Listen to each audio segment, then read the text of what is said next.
there, West up here with Dove Development and Consulting. So I recently asked you the question and really challenged you to consider, why do you do what you do? And more specifically, how does the purpose that you're working towards, how does the thing that really motivates you tie into the way that you lead? And how does that really drive you to go through all the stuff that comes with being a leader on a day in, day out basis? Now, we're going to move forward at some point in the not too distant future, and we're going to dig into how can we as leaders make sure that each member of our team has a very clear purpose that really motivates and inspires them and gives them what they need to do what they need to do on a daily basis to really bring out the best in them. But before we do that, I want to challenge you to think about how we're wired really impacts how we pursue that purpose that we've got, because it's not the same for everybody. Two of us may do the same thing but for very, very different reasons. And gosh, I've said over and over and over that leadership can be really, really hard, and it can drain the energy, not because it's complicated, but because it's an emotion, it's a mental energy that it takes from all of us. And if we don't have that clear purpose that we talked about before,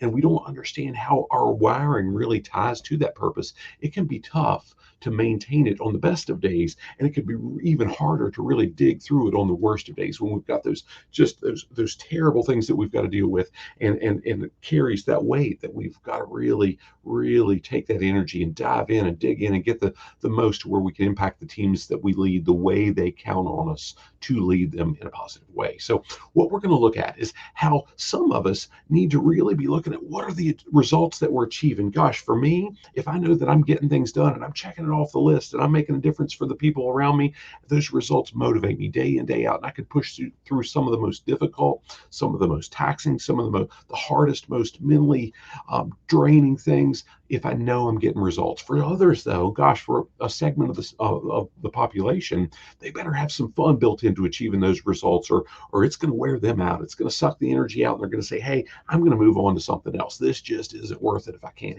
have any fun. There's another portion, and quite frankly, it's the largest portion of society, but unfortunately, I've seen the smallest numbers of leaders, not because they can't lead well, but because they just don't like the spotlight so much, and some of the more emotionally taxing things that come with this, that when they know they serve others, they'll do things for the people that they're serving that they never even considered doing for themselves. We'll look at how that really, having that purpose, can motivate some really strong leaders, and how they can do those things that really make a big impact. Now, the last one that we'll look at here is how the folks that really have this contemplative and conscientious approach to things, how deliver an excellence, if they can tie their purpose to deliver an excellence and precision in everything they do, they'll push through some of the most difficult things, the difficult things that for me wouldn't be difficult, like just making decisions quickly without all the details and saying, hey, we'll figure it out along the way. If this last style that we look at here, if they've got to do that routinely and they can't tie that excellence in their purpose back to it, it's going to wear them out, and they'll say, hey, this leadership thing, it's not for me.